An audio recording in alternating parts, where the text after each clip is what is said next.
లూకా సువార్త 5వ అధ్యాయము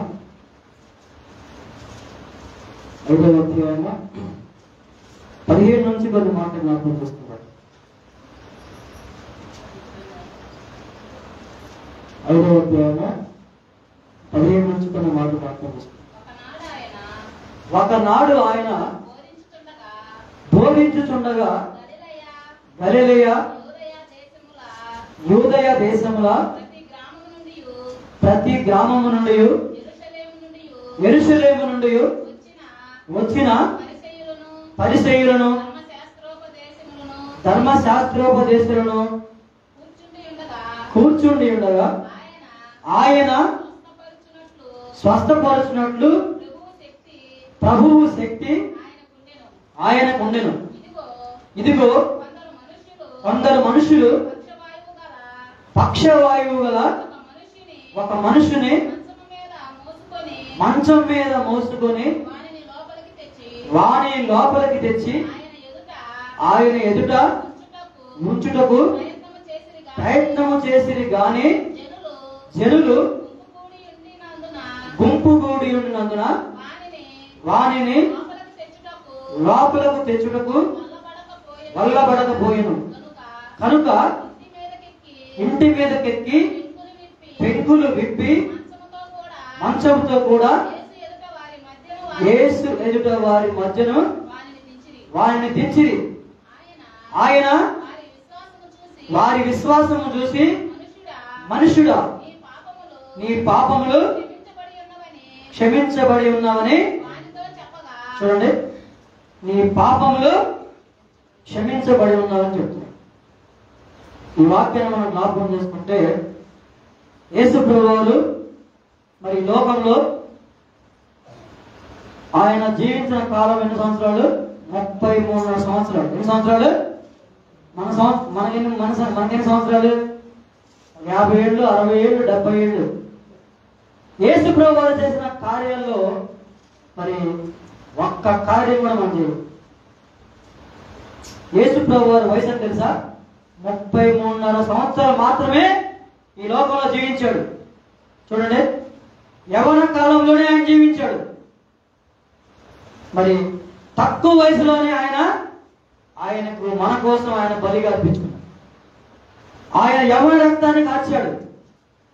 ఒకరు అడిగితే నా వయసు 50 ఏళ్ళు, 60 ఏళ్ళు, 70 ఏళ్ళు, 100 ఏళ్ళు, ఎందుకు ఉపయోగమైంది? 100 నీ బొంద, ఎందుకు అనవసరం. జీవితంలో నువ్వు ఎన్నాళ్ళు బతకాలని ముఖ్యం కాదు. నువ్వు ఆ బ్రతికినంత కాలము నువ్వు దేవుడికి ఎలా ఉపయోగపడ్డావు, దేవుడి కార్యము ఎలా చూసావు. చూడండి, యేసు ప్రభు వారి వయసు 33 సంవత్సరాలు. ఆయన సువార్త ప్రకటించిన సంవత్సరం ఏంటంటే 3.5 సంవత్సరాలు మాత్రం. ఎన్ని సంవత్సరాలు? 3.5 సంవత్సరాలు ఈ లోకంలో. చూడండి, ఆయన ప్రపంచాన్ని తలకిందులు చేశాడు. ఆయన చేసిన కార్యములు, అద్భుత కార్యములు, కుంటివాళ్ళు, మోగవాళ్ళు, రోగులు, చనిపోయిన వాళ్ళు, అనేక మందిని స్వస్థపరిచాడు. అనేక మందిని ఆయన బాగు చేశాడు. అనేక మంది జీవితాలను మార్చేశాడు. ఎన్ని సంవత్సరాలు? 3.5 సంవత్సరాలు మాత్రమే ఆయన జీవించి ప్రపంచాన్ని తలకిందులు చేశాడు. చూడండి, మనం చూడండి, వ్యర్థంగా ఆయుష్ గడుపుతూ ఉంటాం.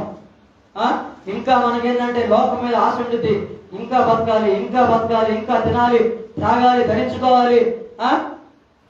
లేకపోతే మా కొడుకు పెళ్లి చూడాలి. కొంతమంది కోరికలు మామూలుగా ఉండవు అసలు. యేసు ప్రభు వారికి ఎక్కడ కూడా అటువంటి కోరికలు.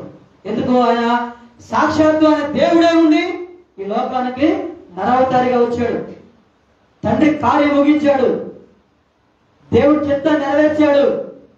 అనేక మంది మన వాక్యం చూస్తే ప్రభువు శక్తి ఆయనకు ఉండిందంట. ఏమంటే ప్రభువు శక్తి. చూడండి, ఆ రోజుల్లోనే యేసు ప్రభు వారు ఒక ఇంట్లోకి వెళ్ళినప్పుడు బహుజన సమూహం. ఎంతమంది? బహుజన సమూహం. చూడండి, కొంతమంది మనం చూస్తే కొంత డాక్టర్స్ దగ్గర, హాస్పిటల్స్ లో పేషెంట్లు భయంకరంగా ఉంటారు. వాళ్ళని కలవాలన్నా లేకపోతే మన రోగం చూపించుకోవాలన్నా చాలా టైం పడుతుంది. గంటలు నిరీక్షించాలి. అవునా? ఈరోజు దేవుని యొక్క వాక్యం నీ దగ్గరికి ఎంత సూటిగా వస్తుంది, తేటగా వస్తుంది. దేవజనులను పంపిస్తున్నాడు, దేవుని కార్యం చూస్తున్నావు, అయినా కానీ చూడండి దేవుని సన్నిధి అంటే ఒక భయం లేదు, దేవుడు అంటే ఒక భక్తి లేదు. చూడండి కారణం ఏంటి?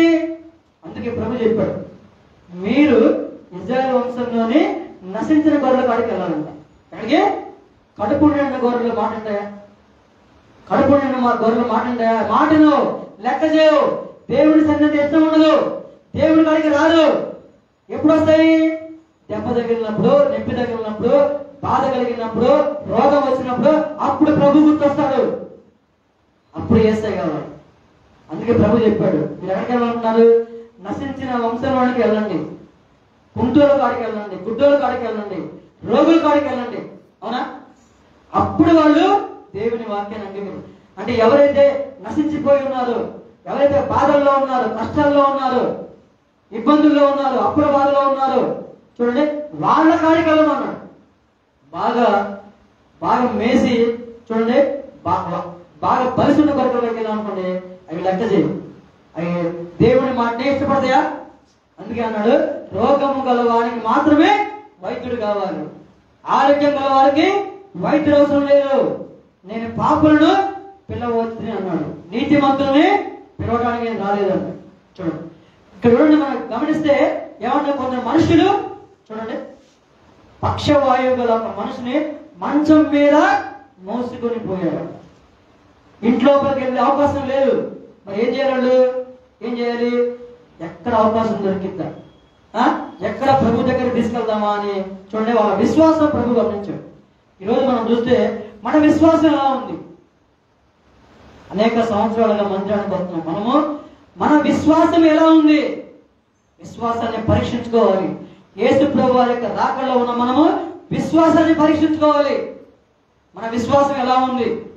చూడండి ఆదివారం పూట కూడా దేవుని మందిరానికి రాకుండా మనము పనికి వెళ్తున్నామంటే ఇంతకంటే బాధాకరం, ఇంతకంటే దరిద్రము మన భక్తి జీవితంలో ఉంది.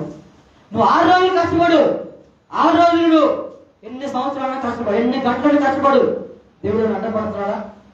ఒకే ఒక్క రోజు, అది కూడా 2 గంటలు, మహా అయితే ఇంకో అరగంట కనీసం దేవుని మందిరంలో గడపాలనే ఆలోచన చాలా మంది కొడుతుంది. మరి దేవుని కార్యం ఎలా జరుగుతుంది? రక్షణ ఎలా పొందుకుంటారు అంటే మనం ఏం లేదు, విశ్వాసం లేదు, దేవుని కార్యాలు చూసే శక్తి లేదు, బలము లేదు. చూడండి కాబట్టి దేవుడు మన ప్రార్థన ఆలకించలేకపోతున్నాడు, ఇంకా మన వాళ్ళని రక్షించలేకపోతున్నాడు, ఇంకా మన వాళ్ళని కాపాడలేకపోతున్నాడు. కారణం ఏంటి? మన విశ్వాసము ఆయనకు నచ్చట్లేదు, మన విశ్వాసము ఆయనకి ఇష్టం లేదు. చూడండి ఇక్కడ చూస్తే మనం వాళ్ళ విశ్వాసం చూడండి, యేసు ప్రభు వారు ఇంట్లో ఉన్నారని చెప్పేసి చూడండి ఆయన ఎదురు వచ్చడానికి ప్రయత్నం చేశారు, కానీ బహుజన సమూహం ఎంతమంది ఉన్నారు? మరి 10ల్లో ఉన్నారు, 100ల్లో ఉన్నారు, వేలల్లో ఉన్నారు, లక్షల్లో ఉన్నారు, మనకు తెలియదు. అప్పట్లోనే యేసు ప్రభు వారు బయలుదేరుతున్నారంటే అనేక మంది ఆయన వెంబడించేవాడు, ఆయన చూపు కోసం, ఆయన నీడ కోసం, ఆయన మాట కోసం, ఆయన శక్తి కోసం, ఆయన బలం కోసం, ఆయన ప్రభావం కోసం. ఈరోజు దేవుని వాక్యము నీకు దగ్గరకు వస్తుంది, నీకు సమీపంగా వస్తుంది, దేవుని శక్తి నీ కాడికి వస్తుంది, దేవుని స్వరము నీ హృదయాన్ని తాకుతుంది. అయినా కానీ ఏం చేస్తున్నారు చాలా మంది? సింపుల్ గా నెట్టేసే పనులు. అందుకే వెలుగు లోకంలో ప్రకాశిస్తుంది కానీ చీకటి దాన్ని గ్రహించకుండాను. అది వెలుగు లోకంలో ప్రకాశిస్తుంది, దేవుని మాట వినపడుతుంది, దేవుని శక్తి వస్తుంది, కానీ ఏం లేదు, నువ్వు దాన్ని గ్రహించలేకపోతున్నావు. అంటే కళ్ళ ముందు ఏముందంటే ఒక భ్రమపరుచు ఆత్మ పనిచేస్తుంది, ఒక మాయాలోకంలోనికి వెళ్తున్నాడు, కానీ ఎక్కడ కూడా కళ్ళు తెరిచి ప్రభుత్వం చూద్దామని లేదు. అంటే వాళ్ళ ఆత్మీయ నేత్రాలు మూసుకొని పోయే పరిస్థితి. చూడండి వాళ్ళ ఇంటి మీదకి ఎక్కారంట, అక్కడికి ఇంటి మీదకి ఎక్కారు. ఒకసారి మీరు చూడండి, ఇంటి మీదకి ఎక్కింది వాళ్ళు ఒక్కడే కాదు. చూడండి మనం చూస్తే పెంకులు విప్పారు. ఏం చేశారు? పెంకులు విప్పారు, ఇంటి మీదకి ఎక్కారు. ఇంటి మీదకి ఎక్కి పెంకులు విప్పి మంచంతో కూడా చూడండి ఎంత కష్టం అది. ఒక పేషెంట్ ని ఇంటి మీద తీసుకెళ్ళారు. చూడండి ఒక పేషెంట్ ని, ఒక పక్షవాయు రోగంతో ఉన్న వ్యక్తిని ఇంటి మీద మంచంతో సహా పైకి తీసుకెళ్ళారు. చూడండి, ఒక వస్తువును మనం ఇంటి పైకి తీసుకెళ్ళి చాలా కష్టం. అలాంటిది మన విశ్వాసం చూడండి. ఎలాగైనా సరే ఈ రోగిని ఆయన బాగు చేస్తాడు, ఎలాగైనా సరే నేను తప్పకుండా ఆయన స్వస్థపరుస్తాడు, ఆయన జాలగలిగిన వాడు, కృప కలిగిన వాడు, శక్తి కలిగిన వాడు అని వాళ్ళు నమ్మాడు. చూడండి, మరి అనేక మంది మనం చూస్తే బైబిల్లో చాలా మంది వాళ్ళు విశ్వాసంతో గొప్ప కార్యం చేశారు. కుంటి వాళ్ళు, గుడ్డి వాళ్ళు, మూగవాళ్ళు, పక్షి అనేక మంది ఉన్నారు. ఒక్కరి వాళ్ళు ఇద్దరు చాలా మందిని దేవుడు స్వస్థపరిచాడు. ఎవరిని కూడా ఆయన తోసేయలేదు, ఎవరిని కూడా ఆయన అవమానపరచలేదు, ఎవరిని కూడా ఆయన తీసేయలేదు. అందుకే అన్నాడు, నా ఎద్దకు వచ్చేవాడిని నేను ఎన్నడూ త్రోసివేయను అన్నాడు. చూడండి, ఎప్పుడు వచ్చినా సరే ఆయన నీ కొరకు ఆయన దినమెల్లా చేతులు చాపి పిలుస్తున్నాడు. చూడండి, నువ్వు ప్రేమించకపోయినా ఆయన నిన్ను ప్రేమిస్తున్నాడు. అని యేసయ్య గొప్పతనం. నువ్వు ప్రేమించకపోయినా, నువ్వు ప్రార్థన చేయకపోయినా, నువ్వు ఆయన తలుచుకోకపోయినా, ఆయన మాట వినకపోయినా ఏంటి, ఆయన నిన్ను ప్రేమిస్తున్నాడు. కాబట్టి ఈ రోజు నువ్వు ఈ దినాన్ని చూడగలుగుతున్నావు, ఈ రోజు నువ్వు గాలి పీల్చుకోగలుగుతున్నావు, ఈ రోజు రెండు చేతులతో అన్నం తిరగలుగుతున్నావు. దాని కారణం ఎవరు? రక్షకుడైన యేసయ్య నీకు తోడుగా ఉన్నాడు. ఆ నీతిమంతుల మీదను అవినీతి మంతుల మీదను ఆయన వర్షం కురిపిస్తున్నాడు, వెలుగుని కురిపిస్తున్నాడు. చూడండి, మరి ఆయన ప్రేమ శాశ్వతమైనది. చూడండి, పెంకులు విప్పారు, మంచంతో కూడా యేసు ఎదుట వారి మధ్య ఉంచాడు. అప్పుడు ప్రభు ఉన్నాడు, వారి విశ్వాసము చూసి మనుషుడా నీ పాపములు క్షమించబడి ఉన్నాడు. నీ పాపములు క్షమించే అర్హత యేసు ప్రభు వారికి. నీ పాపములు, నీ రోగములు, నీ సమస్యలు, నీ బాధలు, నీ కష్టాలు అన్నీ కూడా ఆయన తొలగించాలి. ఎందుకు? ప్రభు శక్తి ఆయనకు ఉంది, ప్రభు బలం ఆయనకు ఉంది. చూడండి, అనేక మంది మనం చూస్తే అదేవిధంగా ఆ గ్రామంలో చూడండి ఇద్దరు వ్యక్తులు వెళ్తున్నారు. వెళ్తా ఉన్నప్పుడు చూడండి వాళ్ళు ఏం చేస్తున్నారంటే, చూడండి లూకాసు వార్త మనం చూస్తే 24వ అధ్యాయంలో 11వ వచనం మనం జ్ఞాపకం చేసుకుంటే, 24వ అధ్యాయం 13 నుంచి కొన్ని మాటలు జ్ఞాపకం చేసుకుంటే చూడండి, ఇదిగో ఆ దినమందే వారిలో ఇద్దరు యెరూషలేమునకు ఆమడ దూరమున ఉన్న ఎమ్మాయి అనే ఒక గ్రామమునకు వెళ్ళుచు జరిగిన ఈ సంగతులన్నీ గూర్చి ఒకరితో ఒకరు సంభాషించుండిరి. వారు సంభాషించుచు ఆలోచించుకొనుచుండగా యేసు తానే దగ్గరకు వచ్చి, చూడండి యేసు ప్రభు వారే వచ్చాడు. ఎక్కడికి? చూడండి ఇద్దరు వ్యక్తులు ఏం చేస్తున్నారు? యేసు ప్రభు వారి గురించి మాట్లాడుకుంటున్నారు, సంభాషించుకుంటున్నారు, అదే విధంగా ఆలోచించుకుంటున్నారు. చూడండి, మరి నువ్వు ఎవరి గురించి మాట్లాడుతున్నావు? నువ్వు ఎవరి గురించి ఆలోచిస్తున్నావు? అందుకే దేవుని వాక్యము సూటిగా ఈ సమయంలో మాట్లాడతాను. నువ్వు దేని గురించి ఆలోచిస్తున్నావు? నువ్వు దేని గురించి ధ్యానిస్తున్నావు? ఎవరి కొరకు ఆలోచిస్తున్నావు? లోకం గురించి ఆలోచిస్తున్నావా? డబ్బు గురించి ఆలోచిస్తున్నావా? పని గురించి ఆలోచిస్తున్నావా? కుటుంబం గురించి ఆలోచిస్తున్నావా? ఉద్యోగం గురించి ఆలోచిస్తున్నావా? చూడండి, అవన్నీ ఆలోచిస్తే దేవుని దగ్గర రాడు. వాళ్ళు యేసుని గురించిన సంగతుల గురించి వాళ్ళు ఆలోచిస్తున్నారు. ఆ రోజు ఆ గ్రామంలో, ఆ ప్రాంతంలో యేసు ప్రభు వారి యొక్క శిలువ గురించి ధ్యానం చేస్తున్నారు. ఈరోజు చాలా మంది మైక్ పట్టుకుంటే, చూడండి మైక్ పట్టుకున్నా కానీ ఏంటి, అన్ని కూడా లోకం గురించిన మాటలే, అవునా? కుటుంబం గురించిన మాటలే. చూడండి, దేవుడు మనకి ఎందుకు ఇచ్చాడు ఈ మైకు? యేసు ప్రభు వారి యొక్క గొప్ప గురించి చెప్పడానికి ఇచ్చాడు, అవునా? నా గురించి, నా కుటుంబం గురించి చెప్పడానికి కూడా ఎందుకు ఇచ్చాడు ఈ మైకు? యేసు ప్రభు వారి యొక్క శక్తి, యేసు ప్రభు వారి యొక్క బలం, ఆయన చేసిన కార్యములు, అద్భుతాలు, సూచక్రియలు, మహత్కార్యములు, చూడండి ఎన్నో సంగతులు ఉన్నాయి. ఎక్కడ? పరిశుద్ధమైన గ్రంథంలో. చూడండి, ఈ చెప్పాలంటే ఒక రోజు, ఒక గంట, ఒక ఆదివారం కాదు, సంవత్సరాలు, యుగాలు. చూడండి, ఇన్ని చెప్పుకున్నా కానీ తరిగింది, అవునా? జీవిత కాలం అంతయు నువ్వు ధ్యానించగానే ఆయన నీకు అర్థం కాదు. అంటే ఏంటి? ఆయన శక్తి అలాంటిది, ఆయన చేసిన కార్యములు మనం రచించగలిగితే ఈ భూలోకం అంత గ్రంథాలను పట్టినా కానీ తక్కువే. ఆయన చేసిన కార్యములు రాయగలిగితే పుస్తకాల్లో ఈ ప్రపంచం అంతా పట్టే అంత పుస్తకాలు రాసినా కానీ ఇంకా సరిపోదు. చూడండి, అది యేసు ప్రభు వారి యొక్క గొప్ప. కాబట్టి ఎప్పుడో చూడనా, ఇద్దరు వ్యక్తులు ఆయన గురించి ఆలోచిస్తున్నారు, సంభాషించుకుంటున్నారు. ఎప్పుడైనా మన జీవితంలో ఆయన గురించి మనం పలుకుతున్నామా? దేవుని మందిరంలో కూర్చున్నా కానీ పొలం గురించిన ఆలోచన, దేవుని మందిరంలో కూర్చున్నా కానీ ఆమె రాలేదు, ఈమె రాలేదు, ఆమె ఏ విధంగా, ఏమే విధంగా. చూడండి, అన్నీ కూడా లోకానికి సంబంధించిన మాటలు. చూడండి, ఏ మాటలు? లోకానికి సంబంధించిన మాటలు. సాక్ష్యం చెప్తున్నాను మైకిస్తే అన్ని కూడా లోకము గురించిన మాటలు. నాకు తలగా నొప్పి తగ్గింది, జ్వరం తగ్గింది, ఎక్కడికి వెళ్ళినా తగ్గుతుంది, నువ్వు డాక్టర్ పెళ్ళేసుకో బ్రహ్మాండంగా తగ్గింది. అది ఇక్కడితో చెప్పాల్సిన అవసరం లేదు. దేవుడు నీ జీవితంలో చేసిన కార్యం చెప్పు, రక్షణ గురించి చెప్పు, మారు మనసు గురించి చెప్పు. నువ్వు ఎంతమందికి వెళ్ళి దేవుని స్వార్థ పఠించదు. అంతేగాని మా గేదె పాలు ఇవ్వలేదు, ఇవన్నీ కూడా ఆయనకు అవసరం లేదు. ఆయనకేం కావాలి? నీ జీవిత సాక్ష్యం కావాలి. చాలా మంది అలా చెప్పారు, ఇప్పుడు వాళ్ళు లేదు మందిరం. గేదె పాలు ఇవ్వలేదని చెప్పారు, అన్ని చెప్పారు. ఇప్పుడు ఆదివారం పూట లేరు. అలాంటి వాళ్ళు ఉండి నిలబడ్డు. నువ్వు ఆత్మీయమైన సంగతులు తెలుసుకుంటే, నువ్వు దేవుడి గురించి మాటలు చెప్తే అప్పుడు దేవుడిని పట్టుకుంటాడు. అంతేగాని లోకం గురించి ఆలోచిస్తే అసలు మన లోకాన్ని చీయనుకొని అసహించుకొని ఇక్కడికి వచ్చాం. అవునా? లోకానికి దూరంగా ఉండమని ప్రభు చెప్పాడు. అందుకే అన్నాడు, ఏమన్నాడు ప్రభు? నువ్వు క్రీస్తుతో కూడా లేకుండా వాడైతే నువ్వు పైన వాటిని వెతకమన్నాడు. ఏమన్నాడు?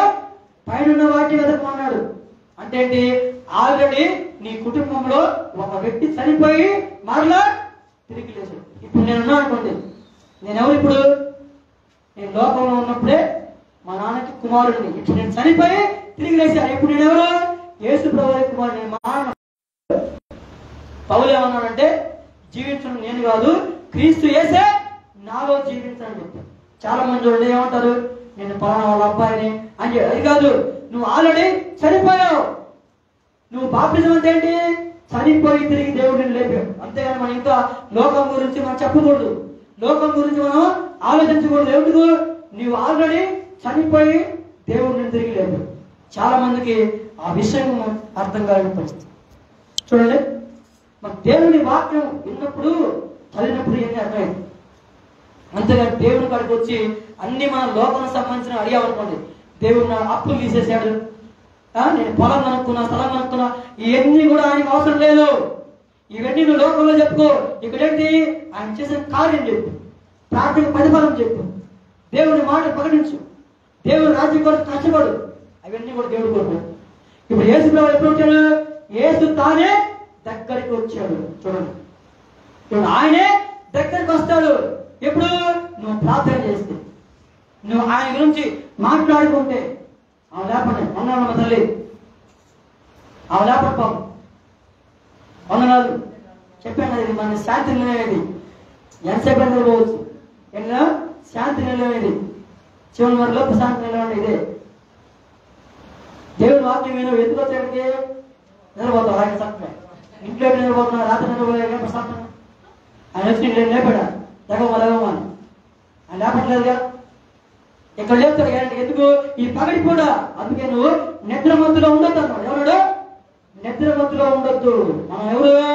పగటి వాళ్ళము, రాత్రి వాళ్ళం కాదు, చీకటి వాళ్ళం కాదు, వెలుగు సంబంధులు. ఇంకా చెప్పాలంటే క్రీస్తు యేసు సంబంధులు. అవునా? ఎందుకంటే మనం, మీకు చాలా మందికి అర్థం కాదు, రక్షణ మారు మనసు అంటే అర్థం కావట్లేదు.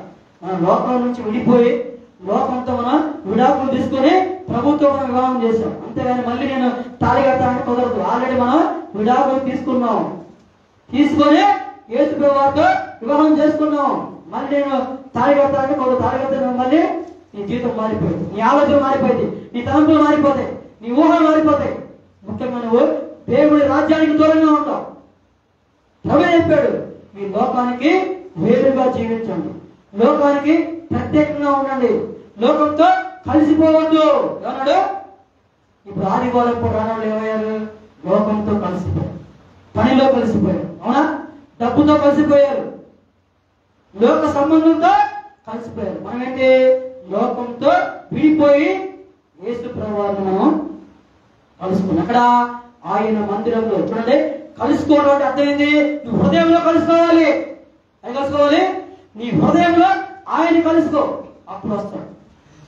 చూడండి, యేసు ప్రభువు ఆయన్ని మధ్యలో వచ్చేసాడు. చూడండి, వాళ్ళు చెప్తున్నారు, అయ్యా ఇదిగో ఈరోజు ఈ ప్రాంతంలో ఒక ఆయన చనిపోయాడు, ఆయన యేసు ప్రభువు అని అటువంటి సాక్షాత్తు యేసు ప్రభువు వచ్చాడు. ఎంత ఆశ్చర్యం అది! చనిపోయిన వ్యక్తి మీద రాగలరా? మన కళ్ళ ముందు చాలా మంది చనిపోయారు, వచ్చారా? కనపడ్డారా మనకి? కానీ యేసు ప్రభువు వచ్చాడు. సాక్షాత్ యేసు ప్రభువు ఆయన చనిపోయి మరలా తిరిగి లేచి ఆయన కనబడ్డాడు, అందరితో ఆయన సాక్షాత్కరించాడు. చూడండి, యేసు ప్రభువు మరలా చూడండి, ఆయన ముందుకు వెళ్తా ఉన్నాడు. వాళ్ళు ఏం ఆలోచిస్తున్నారు చూడండి, ఇదే అధ్యాయం మనం చూస్తే 27 నుంచి మనం చూస్తే అక్కడ కొన్ని మాటలు జ్ఞాపకం చేసుకున్నాం. మోషేయు సమస్త ప్రవక్తలను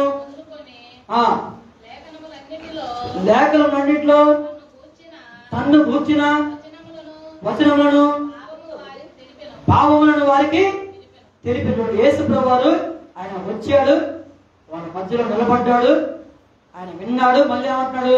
దేవుని వాక్యాన్ని ప్రకటిస్తున్నాడు. ఆయన చేతుల్లో బైబిల్ ఉందా? బైబిల్ ఉందా? లేదు.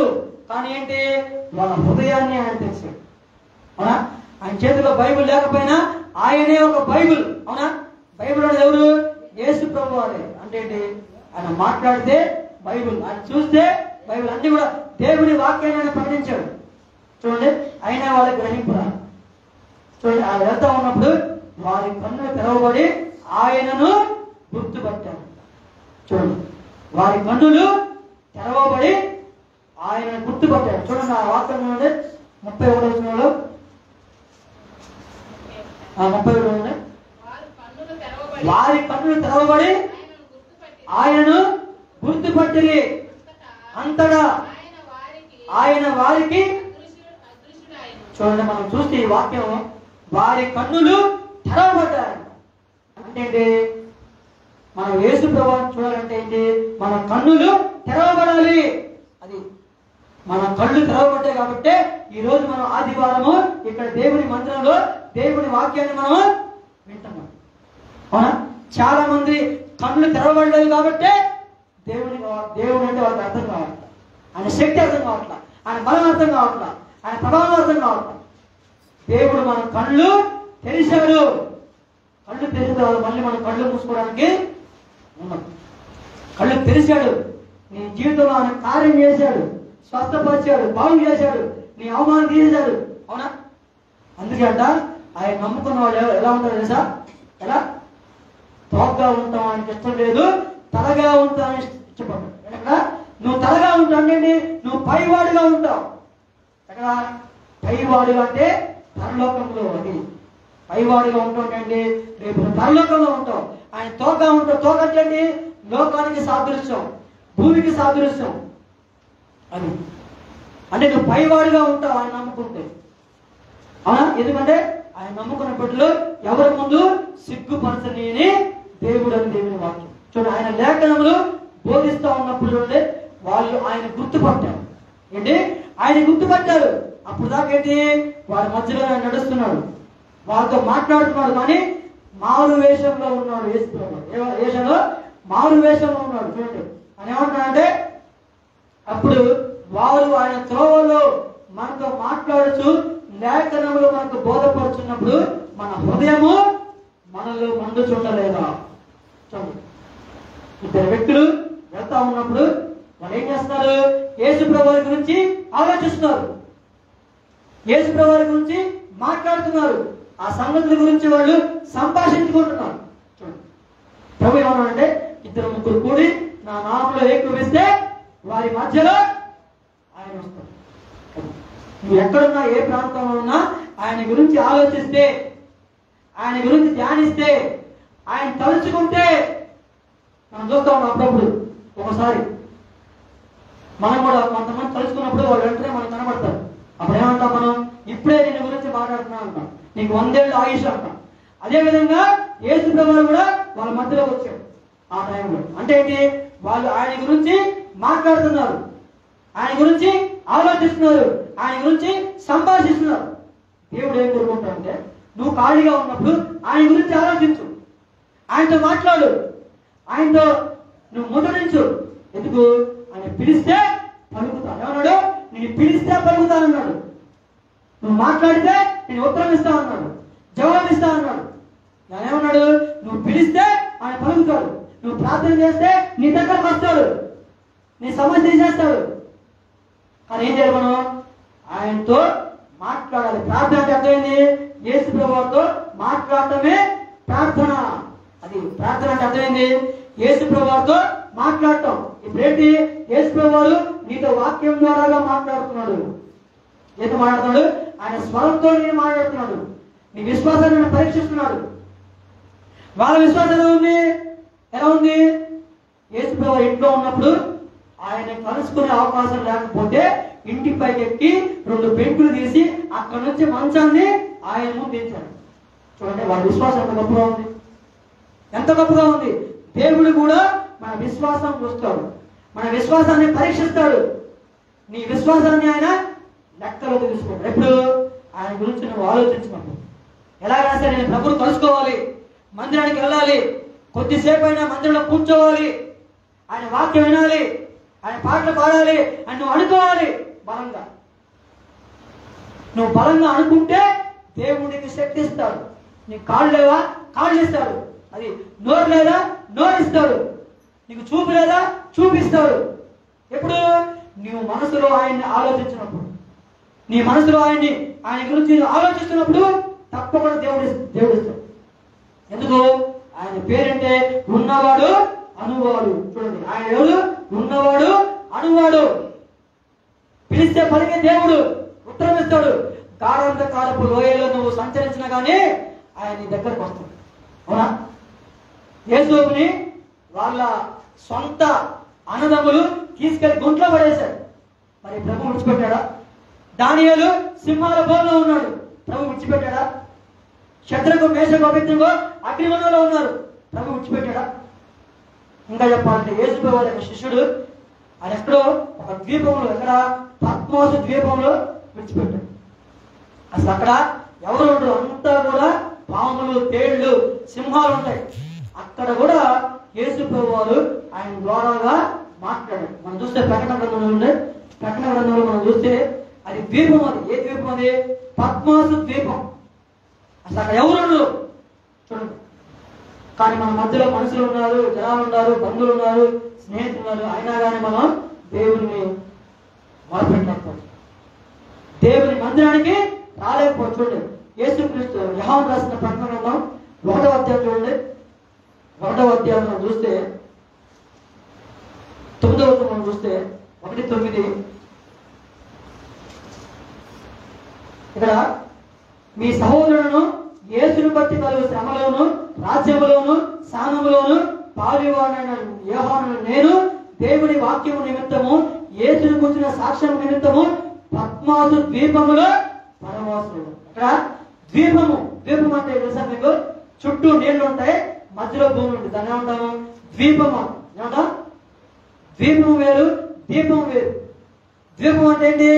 చుట్టూ నీళ్లు ఉంటాయి, మధ్యలో భూమి ఉంటుంది, దాన్ని ద్వీపం అంటాం. చూడండి, అక్కడ కూడా మరి దేవుడు విడిచిపెట్టాడా? ఎవరు లేరు. ఇంకా చెప్పాలంటే ఆయనంట బాగా మండుతున్న నూనె వేశాడు. ఇది ఎక్కడికి వెళ్ళినా కానీ ప్రభు గురించి చెప్తున్నాడు, యాడికి వెళ్ళినా సాక్ష్యం చెప్తున్నాడు, యాడికి వెళ్ళినా దేవుని మాట చెప్తున్నా, తీసుకెళ్లి నూనె వేశాడంట.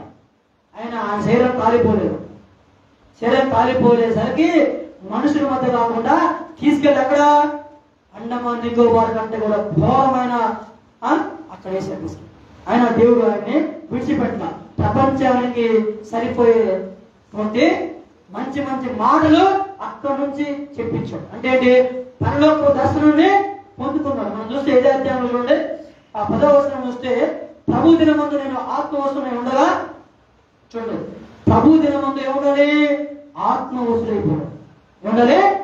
ఆత్మవశులైపోవాలి. ఆదివారం వస్తుందంటే చూడండి, ఎప్పుడు ఆదివారం అయిద్దా, ఎప్పుడు మందిరానికి వెళ్దామా, ఎప్పుడు వాక్యం విందామా, ఎప్పుడు మనశ్శాంతి దొరికిద్దా, సంతోషం దొరికిద్దా, ఆనందం దొరికిద్దా, దేవుడి గురించి సాక్ష్యం చెప్పుకుందాం. ఎప్పుడు ఆదివారం వస్తుందంటే మన మనసు ఆలోచనలన్నీ కూడా వాడుకుంటాం. అప్పుడు దేవుడు నీ కుటుంబంలో గొప్ప కార్యం చేస్తాడు. ఆయన దగ్గరకు వస్తాడు, నీతో మాట్లాడతాడు. ఎందుకంటే ఆయన ఎన్నడూ కూడా నేను విడవను ఎడబాయను అన్నాడు. నిన్ను విడవను ఎడబాయను, నిన్ను ఆయన మర్చిపోడు. తల్లి మరిచినా తండ్రి మరిచినా నేను నిన్ను మరువను అన్నాడు. చూడు, ముదిమి వచ్చే వరకు నిన్ను ఎత్తుకొని ముద్దాడే దేవుడు మన ప్రభు. చూడండి, ఆయన శక్తి మారలేదు, ఆయన బలం మారలేదు, ఆయన ప్రేమ మారలేదు. ఎందుకు? ఆయన నిన్న నేడు ఏకరీతిగా ఉన్న దేవుడు. ఎప్పుడు కూడా ప్రభు ఒకలాగే ఉంటాడు. దేవుడు లోకమును ఎంతో ప్రేమించాడు. దేవుడు లోకమును ఎంతో ప్రేమించాడు. అంటే ఏంటి? నువ్వు ఎన్నిసార్లు బూతులు మాట్లాడినా, ఎన్నిసార్లు అసూయపడ్డా, నువ్వు కోపపడ్డా, ఎక్కడ నిన్ను విడిచిపెట్ట. ఆయన దీర్ఘ శాంతము నీ మీద ఉంది. ఆయన దీర్ఘ శాంతం నీ మీద ఉంది కాబట్టి ఈ రోజు ఇక్కడ కూర్చొని ఆయన మాట్లాడు. ఎంతో మందికి లేదు ధనధనం ఆయనకి ఇచ్చాడు. ఎంతో రాజులకు లేదు, అధికారం లేదు, గొప్ప గొప్ప వారికి లేని ధన్యతనికి ఇచ్చాడు. రక్షణ పొందే భాగ్యానికి ఇచ్చాడు.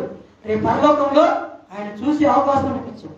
చూడండి, అటువంటి దేవుడిని కలిగి ఉన్న మనము ఆయన శక్తిని, ఆయన బలాన్ని ఎక్కడ కూడా తక్కువ అంచనా ఇవ్వకూడదు, ఆయన తీసేయకూడదు. చూడండి, ఈరోజు చూడండి, ఆకాశం ఆలకించు, భూమి చెవియకము, నేను పిల్లలను పెంచి పెద్దవాడిని చేసిన కానీ వాళ్ళు నా మీద తిరగబడి ఉన్నారు. అంటే అర్థమైంది, ఆదివారం పూట మందిరానికి రాకుండా లోకంలో పైకి కాబట్టి అర్థమైంది దేవుని మీద తిరుగుబాటు చేయడమే. అది తిరుగుబాటు అంటే ఏంటి? హృదయంలో తిరుగుబాటు, ఆలోచనలో తిరుగుబాటు, నడకలో తిరుగుబాటు. ఆయన ఏం చేస్తాడులే, ఆయన లేకుండా నేను ఉండలేనా, ఒక ఆదివారం ఏం కాదులే,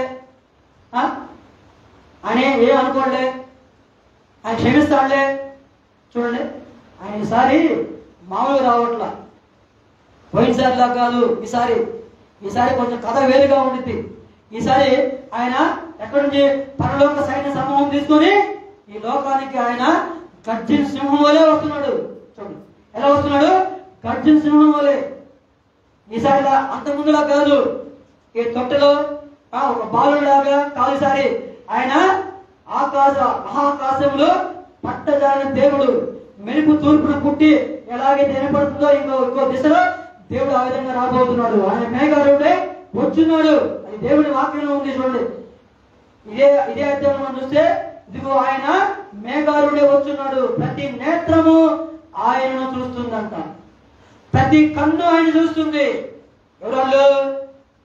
ఆయన మందిరానికి రాకుండా పొలానికి వెళ్ళిన వాళ్ళు, ఆయన మీద తిరుగుబాటు చేసిన వాళ్ళు, ఆయన్ని అపహసించిన వాళ్ళు, ఆయన్ని ఎలా పడితే అలా మాట్లాడిన వాళ్ళు, ఆయన బిడ్డని హింసించిన వాళ్ళు అందరూ కూడా మనం చూస్తే ఆయన పొడిచిన వారు. ఎవరట? పొడిచిన వారు. పొడవడం అంటే ఏంటి? మాటలతో పొడవడం, మందిరానికి వెళ్ళిన వాళ్ళని అవమానించడం, దూషించడం, భయంకరంగా వెలివేయడం, బెదిరించడం, బాధ పెట్టడం. చూడండి, అందుకే ఒకప్పుడు పౌలు దేవుని భయంకరంగా హింసించాడు. అపోస్తలుడైన పౌలు దేవుని మందిరానికి వెళ్ళి చర్చికి వెళ్ళేటువంటి ఆడవాళ్ళని జుట్టు పట్టుకొని లాక్కుని బయటకు వచ్చేసాడు. చాలా మంది, అనేక మంది చంపాడు. మన ప్రభు అన్నాడు, నేను ఎవరో కాదయ్యా, నువ్వు హింసిస్తున్న యేసుని అన్నాడు. అంటే ఈరోజు చాలా మంది ప్రభుని హింసిస్తున్నారు, మాటలతో, చేతలతో, పనులతో, భయంకరంగా. ప్రభు చెప్పాడు, ఈ చివరి కాలంలో అంట చాలా మంది ఆ విధంగా ఉంటారు. ఆయన అవమానించేవాళ్ళు, ఆయన నిందించేవాళ్ళు, ఆయన పొడిచేవాళ్ళు, బాధ పెట్టేవాళ్ళు. ఇప్పుడు ఎందుకు? ఎవరో కాదు, మనమే ఆయన బాధ పెడతాం. అవునా? దేవుని ఆత్మ ఎక్కడుంది? మనలో ఉంది. మనం ఏం చేస్తున్నాము?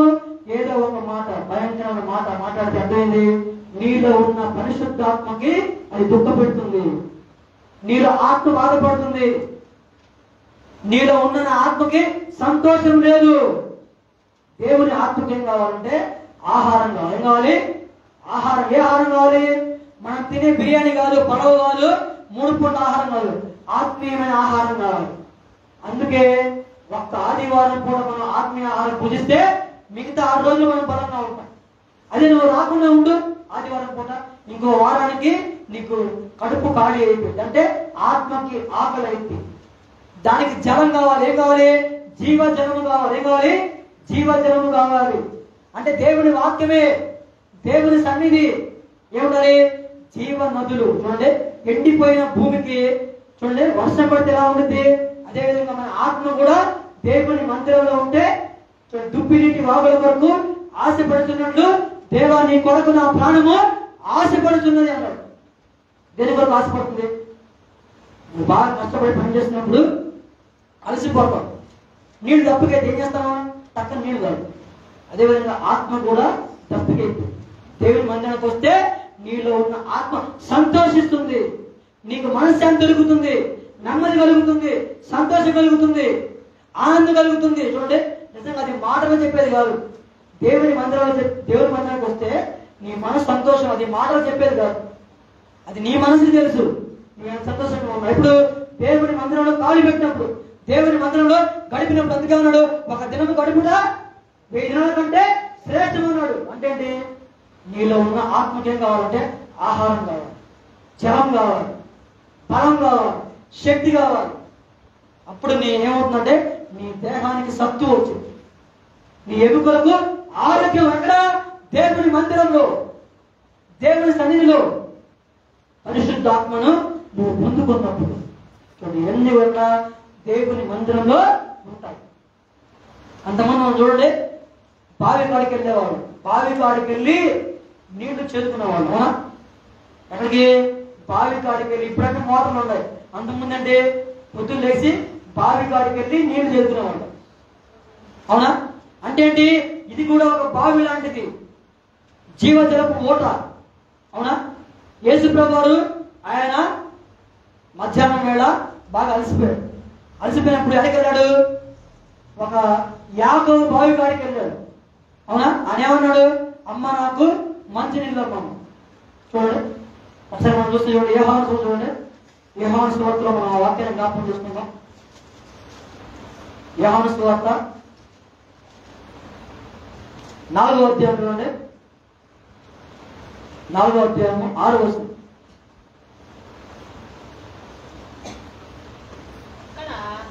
అక్కడ యాకోబు బావి ఉండెను కనుక యేసు ప్రయాణం వలన అలసియున్న రీతినే ఆ బావి వద్ద కూర్చుండెను. అప్పటికి ఇంచుమించు 12 గంటలు ఆయన. సమరయ స్త్రీ ఒకటి నీళ్లు యేసు. చూడండి, ప్రభు ఏమంటాడు? నాకు దప్పికొడుతుందమ్మా. చూడండి, ఎవరైనా ఇంటికి వచ్చి నాకు నీళ్లు దప్పికొచ్చినట్టు ఏం చేస్తాం? తప్పకుండా వాళ్ళకి నీళ్ళు ఇస్తాం లేదా? నీళ్లు ఇవ్వాలి. నీళ్లు యేసు ప్రభువుకి ఏమవుతుంది? దాహం వేసిందంట. ఏమేసింది? దాహం వేసింది. కాబట్టి ఆమె ఏమంటుంది చూడండి, అప్పుడు సమరయ స్త్రీ ఏమంటుంది? అప్పుడు సమరయ స్త్రీ 9వ వచనం చూడండి, ఆయన శిష్యులు ఆహారం కొనుటకు ఊరిలోకి వెళ్ళి ఉంటుంది. ఆ సమరయ స్త్రీ యూదుడవైన నీవు సమరయ స్త్రీ అయిన నన్ను దాహమును కిమ్మని. చూడండి ఏమంటుంది? ఏమంటుంది?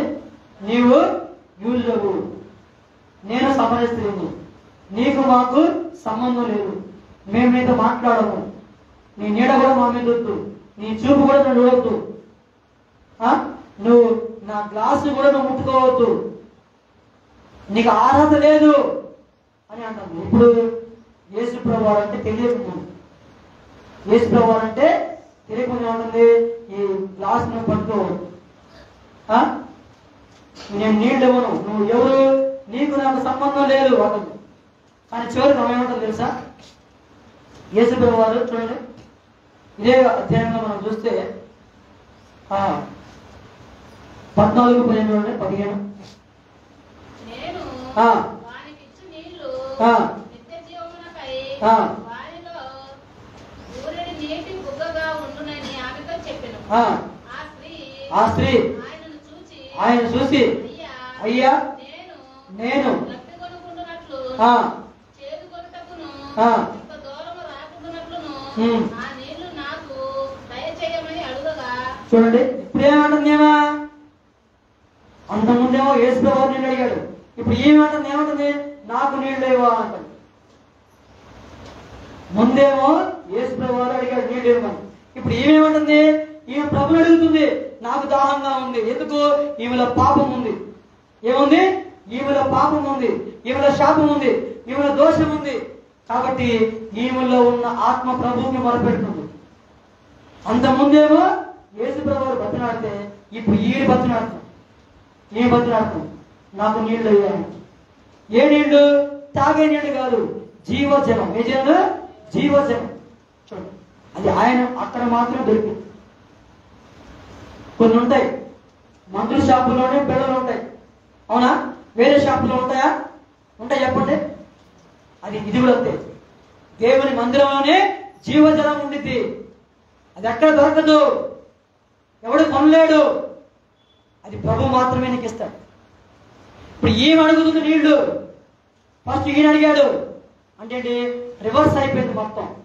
చూడండి, ఏ నోటితో అయితే ప్రభు చెప్పించాడు, ఇప్పుడు మళ్ళీ ఆమె ఏమంటుంది? అయ్యా అంటుంది. అంతకుముందు ఏమంది? అసలు నువ్వు ఎవడో అన్నట్టుగా మాట్లాడింది. యేసు ప్రభు వారికి తెలియకపోతే చాలా మంది అలాగే మాట్లాడతారు. యేసు ప్రభు వారికి ఎవరో తెలిస్తే ఎలా ఉంటారు? ఇలాగే మాట్లాడతారు. చాలా మందికి ఆ విషయం తెలియదు. యేసు ప్రభు వారి యొక్క ప్రేమ, శక్తి, బలం తెలిస్తే ఎలా ఉంటారు? జాలి గల మనసు వచ్చింది. చూడండి, ఆయన మాట్లాడితే రాత్రి గుండె కూడా బద్దలైపోయింది. దేవుని వాక్యం వింటే ఏమైంది? రాత్రి గుండె కూడా బద్దలైపోయింది.